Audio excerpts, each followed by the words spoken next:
Hi, ನಾನು ನಿಮ್ಮ ಶ್ರೀ. ಇವತ್ತು ನಂದು ಲೆಗ್ ವರ್ಕೌಟಲ್ಲಿ ನಾನು ಮಾಡಿರ್ತಕ್ಕಂಥ ಮೊದಲನೇ ಎಕ್ಸಸೈಸ್ ಬಂದುಬಿಟ್ರೆ ಡಂಬಲ್ ಲಂಜಸ್.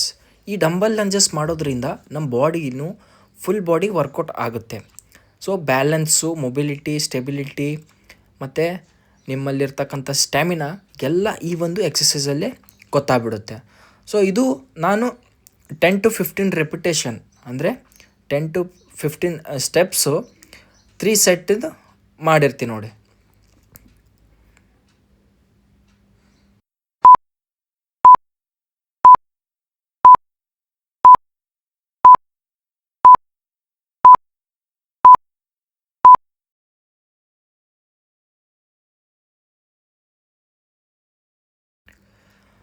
ಆಫ್ಟರ್ ದಟ್ ನಾನು ನೆಕ್ಸ್ಟ್ ಎಕ್ಸಸೈಸ್ಗೆ ಮೂವ್ ಆದೆ. ನೆಕ್ಸ್ಟ್ ಎಕ್ಸಸೈಸ್ ಬಂದುಬಿಟ್ಟು ಲೆಗ್ ಪ್ರೆಸ್ಸಸ್. ಈ ಲೆಗ್ ಪ್ರೆಸ್ಸಸ್ನು ಇದು ಕೂಡ ನಮ್ಮ ಏನಾಗಿರುತ್ತೆ, ಫ್ರಂಟ್ ಏನು ಫ್ಯೂಮರ್ ಅಂತ ಕರಿತೀವಲ್ಲ, ತೊಡೆ ಮೂಳೆ, ಆ ಮೂಳೆ ಮೇಲೆ ಏನಾಗುತ್ತೆ, ಇದು ತುಂಬ ಎಫೆಕ್ಟಿವ್ ಆಗಿ ವರ್ಕ್ ಆಗುತ್ತೆ. ಇದು ಬಂದುಬಿಟ್ಟು 3 ಸೆಟ್ಟು 10 to 15 ರೆಪಿಟೇಷನ್. ಇದು ವರ್ಕೌಟ್ ಮಾಡೋ ಟೈಮಲ್ಲಿ ನಿಮ್ಮ ಕಾಲು ಮೇಲ್ಗಡೆ ಹೋಗೋ ಸಂದರ್ಭದಲ್ಲಿ ಫುಲ್ಲಿ ಸ್ಟ್ರೈಟ್ ಆಗಬಾರ್ದು, ಲೈಟಾಗಿ ಕರ್ವಲ್ಲಿ ಇರಬೇಕು. ಒಂದು ವೇಳೆ ನೀವು ಕರ್ವ್ ಸೆಕ್ಷನ್ ಮೇಂಟೈನ್ ಮಾಡಿಲ್ಲ ಅಂತಂದರೆ ಇದು ನಿಮ್ಮ ಮೇಲೆ ಬೀಳ್ತಕ್ಕಂಥ ಚಾನ್ಸಸ್ ಜಾಸ್ತಿ ಇರ್ತದೆ. ಓಕೆ, ನೆಕ್ಸ್ಟ್ ಬಂದುಬಿಟ್ಟು ಮೂರನೇ ಎಕ್ಸಸೈಸ್ ಬಂದುಬಿಟ್ಟು ಹ್ಯಾಕ್ ಸ್ಕ್ವಾಟ್ ನೋಡಿ. ಇದು ನಿಮ್ಮ ಶೋಲ್ಡ್ರ್ ಮೇಲೆ ಇದ್ರದ್ದು ವೇಟ್ನ ತೊಗೊಂಡು ಲೈಟ್ ವೇಟ್ ಹಾಕಿಸಿಂದ ಈ ರೀತಿ ಸ್ಕ್ವಾಟ್ನ ಹೊಡಿಬೇಕು. ಇದನ್ನು 3 ಸೆಟ್ಟಿಂದು 10 to 15 ರೆಪಿಟೇಷನ್ನ ನೀವು ಪರ್ಫಾರ್ಮೆನ್ಸ್ ಮಾಡಬೇಕಾಗುತ್ತೆ ನೋಡಿ.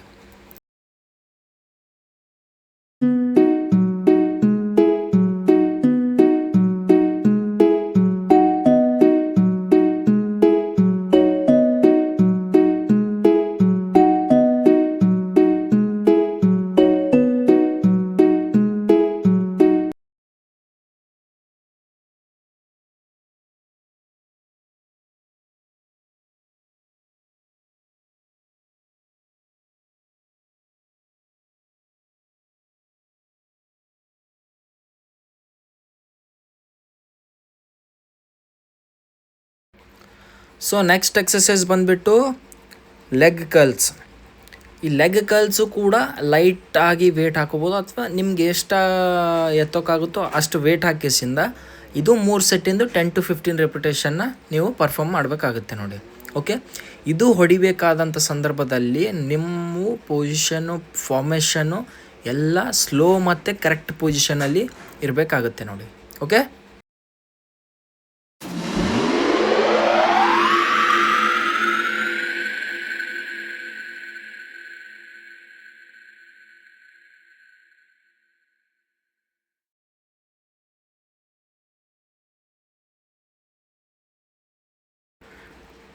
At the last and final leg workout ಯಾವುದಂತಂದರೆ ಅದು ಲೆಗ್ ಎಕ್ಸ್ಟೆನ್ಷನ್. ಈ ಲೆಗ್ ಎಕ್ಸ್ಟೆನ್ಷನ್ ಎಷ್ಟು ಸ್ಲೋವಾಗಿ ಪರ್ಫಾರ್ಮ್ ಮಾಡ್ತಿರಲ್ಲ ಅಷ್ಟು ಒಳ್ಳೆಯ ರಿಸಲ್ಟ್ ಕೂಡ ನಿಮಗಿದು ನೀಡ್ತದೆ. ಓಕೆ, ಇದು 3 ಸೆಟ್ಟು 10 to 15 ರೆಪಿಟೇಷನ್. ನಾನು ಬಿಗಿನರ್ಸ್ಗಳು ಇದ್ದೀರಾ ಅಂತಂದು 3 ಸೆಟ್ಟು 10 to 15 ರೆಪಿಟೇಷನ್ ಅಂತಂದು ಹೇಳ್ತಾ ಇದ್ದೀನಿ. ಒಂದು ವೇಳೆ ಅಲ್ಟ್ರಾ ಪ್ರೋ ಆಗಿದ್ದರೆ 4 ಸೆಟ್ಟು ಹೇಳ್ತಿದ್ದೆ.